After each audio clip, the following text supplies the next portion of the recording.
सियावर रामचंद्र की जय. हनुमंताने बिभीषणाला का शरण घ्यावं याची सद्यंत माहिती रामचंद्रांना कळवली. रामचंद्र ही हनुमंतांच्या मताशी सहमत झाले आणि बिभीषणाला आपल्या सोबत घेऊन त्याला कृपा करावी असं रामचंद्रांच्या मनामध्ये येत आहे. हनुमाना, तू जे बोललास ते उत्तम आहे आणि ते मला करावं असं वाटतंय असं म्हणाल्या बरोबर सुग्रीव उभा राहतोय, म्हणतोय हे सगळं बरोबर असतं तरी माझं मत असं आहे की तो राक्षस कुळातला आहे आणि राक्षसावर विश्वास ठेवू नये. अजिबात ठेवू नये राक्षसावर विश्वास. राक्षस हे मारण्याच्या लायकीचे असतात. रामचंद्र, एवढं लक्षात ठेवा. माझं मत स्पष्ट आहे की अशा राक्षसांना अभय देऊन आपण आपलं नुकसान करू नये. रामचंद्र मंदस स्मित करत म्हणतात, सुग्रीव महाराज, मित्रा, तुम्ही जे म्हणताय ते अगदी खरं आहे.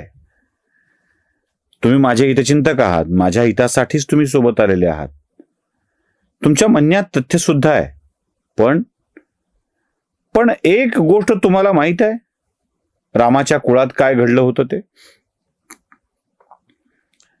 एक कबूतर आपल्या प्राणाला वाचवत त्याच्या शिकार बनणाऱ्या ह्याच्यापासून आपल्या प्राणाला वाचवत माझ्या कुळातल्या राजाकडे आलं. त्याला शरण दिलं, शरण घेतलं. पण जो भक्ष करण्यासाठी आलेला होता तो म्हणाला की महाराज, तुम्ही तुमचं कर्तव्य शरणागताला मदत करून करता आहात, अभय देऊन करता आहात, पण मी सुद्धा त्याला खाणे हा माझा धर्म आहे. तुम्ही त्याला वाचवलं तर मी कसा जगू? मला तेवढं मांस लागणार आहे. त्या कबुतराच्या मांसा इतकं मांस आपल्या मांडीतून काढून देऊन शरणागताचा जीव जाणार नाही एवढी काळजी घेणाऱ्याच्या वंशातला मी. प्रसंगी माझ्या शरीराचा मांसाचा तुकडा द्यावा लागला हरकत नाही, पण शरण आलेल्याला वाचवलं पाहिजे हे संस्कार माझ्यावर झालेले आहेत आणि त्या संस्कारातून मला बिभीषणाला शरण द्यावी लागेल. कदाचित नुकसानदायक ठरेल तर ठरो, हरकत नाही. आणि अजून एक, वनवासाच्या काळामध्ये कण्व मुनींनी आणि त्याने त्यांच्या शिष्यांना जे ज्ञान दिलंय ते फार महत्वाचं आहे. ते म्हणाले, शत्रू, अगदी आपला कठोर शत्रू शरण येऊन दया मागू लागला तर त्याच्यावर दया दाखवावी. या संस्कारात वाढलेले आपण आहोत. त्यामुळं आलेल्या बिभीषणाला स्वीकारणे हे माझं कर्तव्य आहे. भावाला सोडून आलाय हे जरी खरं असलं तरी काही गोष्टी मी तुम्हाला सांगतो. म्हणाला, भरतासारखा भाऊ मला मिळणं शक्य नाही. माझ्यासारखा पुत्र दशरथांना मिळणं शक्य नाही. लक्ष्मणासारखा भाऊ विरळाच, होतच नाही. लक्ष्मण आणि भरत हे दोन असे भावाचे उदाहरण आहेत ना की ज्याने आपल्या भावाला राज्य मिळणार नसेल तर ते मलाही नको म्हणून वल्कल परिधान करून वनवासात राहून त्याच्या वतीनं राज्यकारभार केला. सुख उपभोगली नाहीत. बायको, राजसी सुख सगळं सोडून देऊन लक्ष्मण माझ्या सोबत आला, अशी भाऊ मिळणं अशक्य आहे. तसा तुझ्यासारखा मित्र मिळणं सुद्धा अवघड आहे सुग्रीवा, अशक्य आहे. आणि बिभीषण आलाय तो शरणागत होऊन आलाय हे लक्षात ठेव. त्यामुळं बिभीषणाला आपण स्वीकारावं असं मला वाटतंय. सुग्रीव म्हणतो, महाराज आपण म्हणाल तसं. रामचंद्र, सुग्रीवाची संमती मिळाल्यानंतर बघा, सुग्रीवाची संमती का आवश्यक आहे? रामचंद्र म्हणू शकले असते, नाही चल बोलवा, कोणालाही बोलवा, हरकत नाही काही. नाही, सुग्रीव राजा म्हणून आपल्या पूर्ण सैन्य दलासह, आपल्या बलासह रामचंद्रांना सीता शोधण्यामध्ये मदत करतो आहे. रामचंद्र नेतृत्व करत असले तरीही त्या सैन्य बलाचा स्वामी सुग्रीव आहे आणि तो मैत्रीपोटी रामचंद्रांच्या सोबत आहे. त्यामुळं त्याची मत विचारात घेऊन किंवा त्याचं मनपरिवर्तन करूनच रामचंद्रांना अपेक्षित निर्णय घ्यावे लागतात. देव असेल तरीही सहकार्य करणाऱ्यांचं मत जाणून घ्यायचं असतं, त्याला आपल्या अनुकूल करायचं असतं आणि मग निर्णय घ्यायचा असतो. मला वाटलं ना असं म्हणून चालत नाही. सबका साथ सबका विकास म्हणूनच महत्वाचा असतो. रामचंद्रांकडे शक्ती नव्हती का?